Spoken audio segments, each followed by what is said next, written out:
Welcome back student. तो आज के इस वीडियो में हम लोग पढ़ने जा रहे हैं इलेक्ट्रिक करंट। फिजिक्स का ये काफ़ी इंपॉर्टेंट चैप्टर है और कॉम्पिटिटिव दृष्टिकोण से भी ये काफ़ी इंपॉर्टेंट चैप्टर है।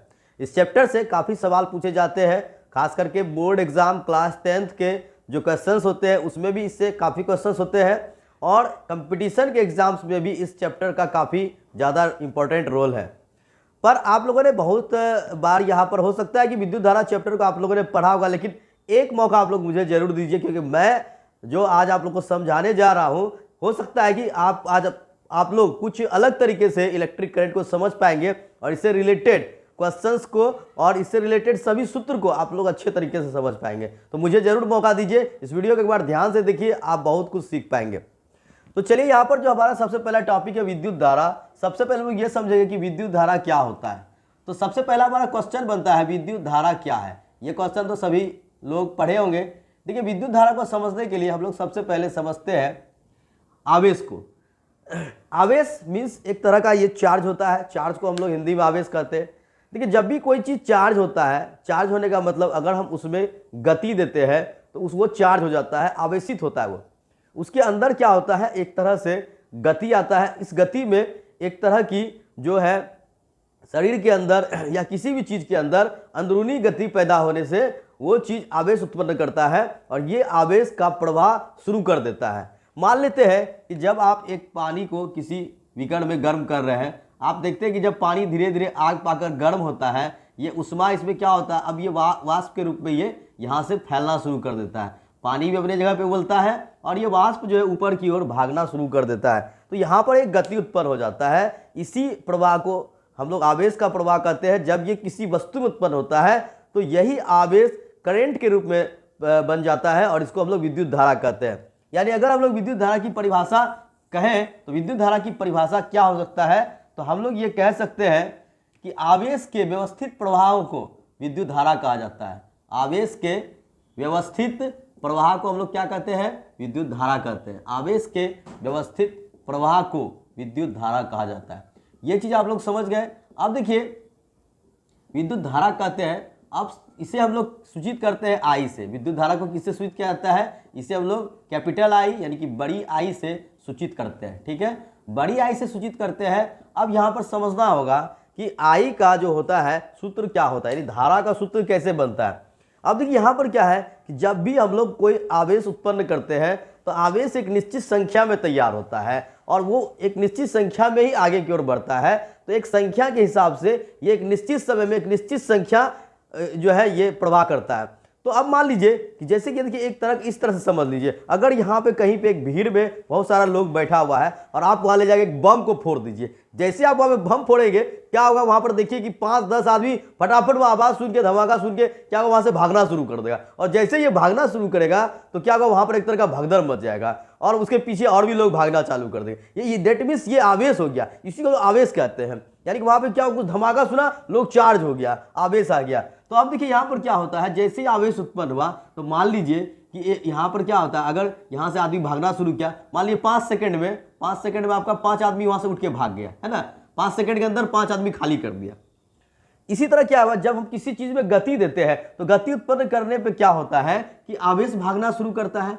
मान लीजिए कि यहाँ पर जो आवेश है वो 1 सेकंड में कुछ आवेश तो भागेगा। मान लीजिए 10 सेकंड में वहाँ से आवेश पैदा हुआ और 10 सेकंड में यहाँ पर 100 कूलम, आवेश का मात्रक कूलम हो जाता है। तो 10 सेकंड में अगर 100 कूलम आवेश वहाँ से भाग गया, तो अगर हम इसको प्रति सेकंड निकालेंगे तो 1 सेकंड में हम लोग कह सकते हैं कि 10 कूलम जो है ये भागा, यहाँ से 10 कूलम आवेश का प्रवाह हो गया।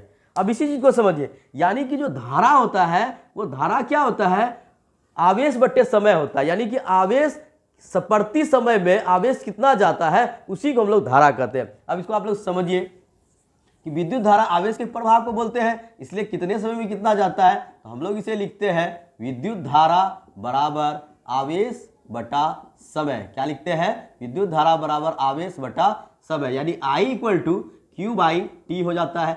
Q देखिए, आवेश को हम लोग Q से सूचित करते हैं और टाइम को हम लोग किससे सूचित करते हैं, समय को T से सूचित करते हैं। तो I = Q/T, यानी कि I का मतलब हो गया धारा, तो धारा बराबर हो गया आवेश बटे समय। अब यहाँ पर एक चीज़ सोचिए कि जो हमारा धारा है उसका मात्रक क्या हो जाता है, एम्पियर होता है। विद्युत धारा का एसआई मात्रक एम्पियर होता है।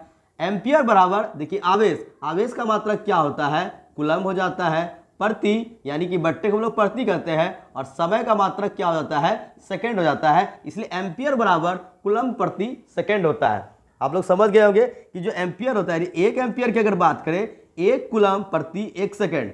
अब सीधा समझने की बात है, अगर कहीं पर एक सेकंड में एक कूलम्ब आवेश का प्रवाह हुआ, इसका मतलब धारा एक एम्पियर माना जाता है। अगर आपसे क्वेश्चन आ जाए कि एम्पियर की परिभाषा दीजिए, एम्पियर की परिभाषा क्या होगी, तो एक कूलम्ब आवेश अगर एक सेकंड में प्रवाह हो जाता है तो एक एम्पियर धारा बनेगा। मान लीजिए यहां पर अगर हम बात करते हैं कि एक सेकंड में वहां पर एक कूलम्ब नहीं जाकर 5 कूलम्ब प्रति सेकंड चला गया, तो यहां पर क्या हो जाएगा, 5 एम्पियर धारा ये कहलाएगा। 5 एम्पियर का धारा का मतलब क्या हुआ, 5 कूलम्ब प्रति सेकंड। अगर एक सेकंड में 5 कूलम्ब आवेश का प्रवाह होगा तो धारा क्या कहलाएगा, 5 एम्पियर कहलाएगा। यानी कि प्रति एकांक समय में यानी इकाई समय में जितने कूलम्ब आवेश का प्रवाह होता है उससे हम लोग धारा कहते हैं, और धारा का एसआई मात्रक एम्पियर होता है। अगर आपने एक सेकंड में 5 कूलम्ब आवेश प्रवाहित किया तो आपका धारा 5 एम्पियर हो जाता है। तो ये है क्लियर। इसलिए एम्पियर बराबर होता है कूलम्ब प्रति सेकंड। तो एम्पियर किसके बराबर होता है, कूलम्ब प्रति सेकंड के बराबर होता है। यानी एक एम्पियर की परिभाषा है कि अगर एक कूलम्ब एक सेकंड में प्रवाह होता है तो धारा 1 एम्पियर होगा, और अगर एक सेकंड में 5 कूलम्ब आवेश प्रवाह होता है तो धारा यहां पर 5 एम्पियर हो जाएगा। समझ में आ गया होगा। तो ये है एम्पियर की परिभाषा। 1 एम्पियर की परिभाषा आपका यहां पर निकल चुका है। अब लोग थोड़ा आगे बढ़ेंगे तो विद्युत धारा के बाद हम लोग देखिए आवेश 2 प्रकार के होते हैं। आवेश को समझते हैं। आवेश 2 प्रकार के होते हैं। कौन कौन सा आवेश होता है हमारा, धन आवेश होता है और ऋण आवेश होता है। तो आवेश हमारा हमेशा क्या होता है, कोई भी जगह पर आवेश 2 प्रकार का होता है।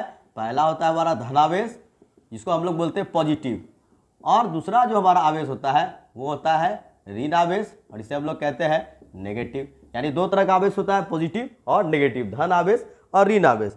अब देखिए यहाँ पर क्या होता है, जब भी कहीं पे आवेश उत्पन्न होगा तो अब हम लोग क्या करते हैं, विद्युत धारा के लिए हम लोगों को आवेश को बहुत बड़े मात्रा में यहाँ पर उत्पन्न करना होता है। तभी तो हम लोग एक सेकंड में बहुत सारा आवेश को प्रवाह कर पाएंगे, तभी तो बहुत ज़्यादा मात्रा में विद्युत धारा पैदा होगा। तो यहाँ पर अब बात आती है पोटेंशियल की। यानी हम लोग अब समझते हैं कि ये धारा अब वोल्टेज कैसे तैयार करता है, अब इसको समझते हैं। यानी कि विभव यानी कि पोटेंशियल। तो पोटेंशियल को आप लोग समझिए। देखिए यहाँ भी बहुत आसान से मैं इसको समझाऊंगा, और यहाँ पर आप लोग पूरी तरह से समझ जाएंगे विभव क्या होता है। अब मान लीजिए कि यहाँ पर लोग बड़े स्तर पर काम कर रहे हैं, यानी अनंत मात्रा में काम कर रहे हैं, वहाँ पे बहुत सारा धनावेश पैदा कर रहे हैं, इतना धनावेश पैदा कर रहे हैं, बहुत सारा धनावेश पैदा किए, और वहाँ से पैदा करके उसको क्या किया हम लोग, किसी एक बिंदु पर यानी कोई एक बड़े मशीन में उसको सबसे पहले हम लोग उसको ले जा करके क्या करते हैं, ऑब्जर्व करते हैं, संचित करते हैं। यानी कि पोटेंशियल विभव जो होता है, यानी कि एकांक आवेश को, है ना, एकांक आवेश को हम लोग कहाँ से लेकर आते हैं, एकांक आवेश को अनंत से लाते हैं, बहुत बड़ा मात्रा में उत्पन्न करते हैं। एकांक आवेश को अनंत से एक बिंदु तक लाने में जो किया गया कार्य होता है, लाने में किया गया कार्य ही क्या कहलाता है, विभव कहलाता है ना। ये समझ गए आप लोग। एकांक आवेश को अनंत से एक बिंदु तक लाने में किया गया कार्य विभव कहलाता है। इसे हम लोग किससे सूचित करते हैं, विभव को भी से सूचित किया जाता है। विभव को हम लोग भी से सूचित करते हैं। समझ गए होंगे। अब यहाँ पर देखिए जो विभव हो गया, विभव हमारा क्या होता है, विभव होता है कि कितना कार्य हुआ और उस कार्य के दौरान कितना आवेश लाया गया। तो यहाँ पर कार्य को हम लोग आवेश से भाग दे देते हैं। यानी कि यहाँ पर पता चलता है कि हम लोग कार्य में आवेश से भाग दे रहे, यानी कि यहाँ पर एक आवेश को लाने में कितना काम करना पड़ा, कितना जूल यहाँ पर कार्य हुआ, तो उसको हम लोग विभव, यानी कि देखिए विभव का जो संकेत होता है वो भी हो जाता है, कार्य यानी वर्क W, और आवेश का तो आप लोग शुरू से जान रहे हैं कि वो Q हो जाता है। तो V बराबर W/Q। अब यहाँ पर आपको एक चीज समझना है, जब V बराबर W/Q होता है तो V का मात्रक क्या हो गया हमारा, वोल्ट हो गया, और कार्य का मात्रक क्या हो गया, जूल हो गया, और प्रति क्या हो गया, कूलम्ब हो गया। यानी कि वोल्ट बराबर जो होता है वो हमारा जूल प्रति कूलम्ब होता है। और अभी आपने पढ़ा था कि जो हमारा एम्पियर होता है वो एम्पियर क्या होता है, कूलम्ब प्रति सेकेंड होता है। अब यहां पर समझिए कि कूलम प्रति सेकंड क्या था, 1 सेकंड में जितना कूलम आवेश का प्रवाह होता था तो हम लोग उसे 1 एम्पियर कहते थे। और 1 वोल्ट क्या होता है कि एक जो है आपका जूल काम करने के लिए जितना कूलम आवेश का प्रवाह हुआ उसको हम लोग 1 वोल्ट बोलेंगे, है ना। यानी देखिए 1 कूलम आवेश अगर 1 सेकंड में गया तो 1 एम्पियर धारा हो गया। तो 1 जूल कार्य में अगर 1 कूलम आवेश आता है तो यहाँ पर कार्य, ये जो इसका विभव होगा वो 1 वोल्ट कहलाएगा। अब मान लीजिए यहाँ पर कि 1 कूलम कार्य करने के लिए 1 कूलम आवेश को लाने में अगर 10 जूल काम करना पड़ा, ज़्यादा काम हुआ तो वोल्टेज 10 जूल हो जाएगा। यानी कि यहाँ पर देखिए 1 वोल्ट बराबर 1 जूल प्रति 1 कूलम हो गया। लेकिन अगर यहाँ पर हम लोग 10 जूल काम कर देंगे 1 कूलम को लाने में तो यहाँ पर हमारा वोल्टेज क्या हो जाएगा, यानी विभव 10 वोल्ट कहलाएगा। विभव हमारा क्या हो गया, 10 वोल्ट। 10 वोल्ट विभव का मतलब हुआ कि 1 कूलम आवेश को लाने में अगर 10 जूल वहां पर काम होता है तो विभव वहां पर 10 वोल्ट कहलाएगा। इसलिए वोल्ट बराबर जूल प्रति कूलम हो जाता है। अब आप लोग यहाँ पर वोल्ट की भी परिभाषा समझ गए। अगर 1 कूलम आवेश को लाने में 1 जूल कार्य होता है तो यहाँ पर विभव 1 वोल्ट कहलाएगा। अब यहाँ पर देखिए विभव, जैसे कि आप लोगों ने देखा होगा विभव का मात्रक वोल्ट, आपने देखा होगा 11,000 वोल्ट, 33,000 वोल्ट, 1,10,000, 2,20,000, इस तरह से हमारा वोल्ट जो होता है बहुत बड़े मात्रा में होता है। लेकिन हम लोग उसे छोटे छोटे मात्रा में प्रयोग करते हैं जिसे हम लोग बोलते हैं पोटेंशियल डिफरेंस, यानी कि विभवांतर। अब यहाँ पर हम लोग विभव को समझ गए तो अब हम लोग समझते हैं विभवांतर। तो हमारा विभवांतर क्या हो जाएगा, विभव और विभवांतर। तो विभवांतर को आप लोग समझ लीजिए। देखिए विभवांतर, इसको हम लोग अंग्रेजी में बोलेंगे पोटेंशियल डिफरेंस। क्या बोलेंगे, पोटेंशियल डिफरेंस कहेंगे।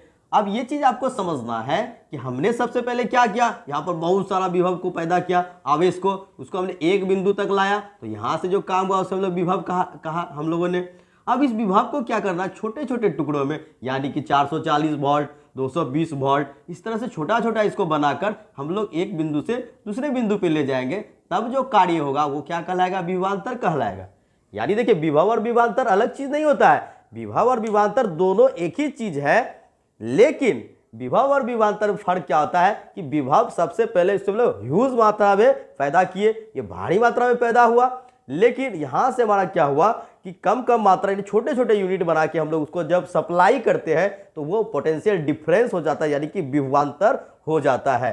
तो मात्रक इसका भी वोल्ट होगा और इसका भी मात्रक वोल्ट ही होगा, दोनों में कोई अंतर नहीं है। अंतर है सिर्फ कि ये जो है भारी मात्रा है और ये जो है छोटा मात्रा हो जाता है।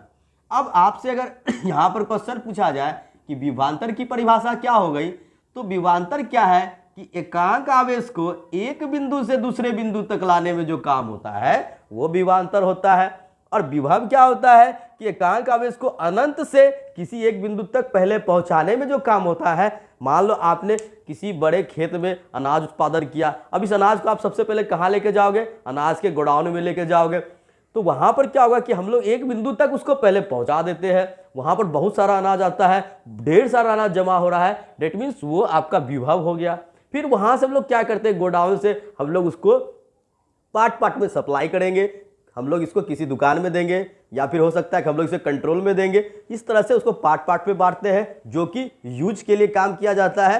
तो यहाँ से इसको हम लोग विभवांतर कहते हैं। विभव और विभवांतर में क्या अंतर होता है, तो विभव और विभवांतर में अंतर होता है कि विभव अनंत से एक बिंदु तक लाने में किया गया कार्य है और विभवांतर एक बिंदु से दूसरे बिंदु तक लाने में किया गया कार्य है।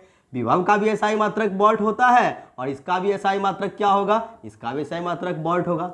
विभव जो होता है इसकी मात्रा बहुत विपुल होती है, लेकिन ये विपुल मात्रा है क्योंकि बहुत ज़्यादा है। लेकिन विभवांतर की मात्रा जो होती है वो सीमित होती है क्योंकि हम उसको छोटा कर देते हैं, सीमित मात्रा होती है। तो ये विभव और विभवांतर में अंतर हो जाता है। उम्मीद है कि आप लोग यहाँ तक इस चीज़ को समझ गए होंगे। तो विभव का भी जो सूत्र होगा वो हो जाएगा कार्य बट्टे आवेश और विभवांतर बराबर भी कार्य बट्टे आवेश, यानी V बराबर W बट्टे Q, यानी कि वोल्ट बराबर जूल प्रति कूलम। तो आपसे कई बार ऑब्जेक्टिव में भी प्रश्न आ जाएगा कि वोल्ट बराबर इनमें से कौन सा सही होगा, तो वोल्ट बराबर हमारा क्या हो जाएगा, जूल प्रति कूलम हो जाएगा। और एम्पियर बराबर हमारा क्या हो जाएगा, एम्पियर बराबर हो जाएगा कूलम प्रति सेकेंड, कूलम प्रति सेकेंड। तो यहाँ पर फ्रेंड आज हम लोग इस विद्युत धारा और विभव इस दोनों चीज को हम लोग समझ गए हैं। आज के वीडियो में इतना ही आप लोग को बताना चाहूँगा। वीडियो पसंद आ रहा होगा तो जरूर हमें कमेंट में लिखिएगा, और इस पूरी तरह से विद्युत धारा को समझने के लिए आगे मैं वीडियो बनाना जारी रखूंगा। अगर आप लोग डिमांड करेंगे, मैं इस पूरी तरह से इस चैप्टर की जितनी भी टॉपिक्स हैं, चाहे वो आपके ओम का नियम हो, चाहे आपके समूहन हो, समांतर क्रम, श्रेणी क्रम क्या होता है, विद्युत धारा का उसमें प्रभाव क्या होता है, इन सारे चीज़ों को मैं डिटेल्स में बताऊंगा। हमें कमेंट में जरूर लिखिएगा। वीडियो पसंद आया हो लाइक और शेयर जरूर कीजिएगा। इस चैनल पर लगातार बने रहिए, क्योंकि हम देते हैं आपको सबसे सुपर डुपर लॉजिक। तो मिलते हैं एक और नए वीडियो में, तब तक के लिए गुड बाय, जय हिंद।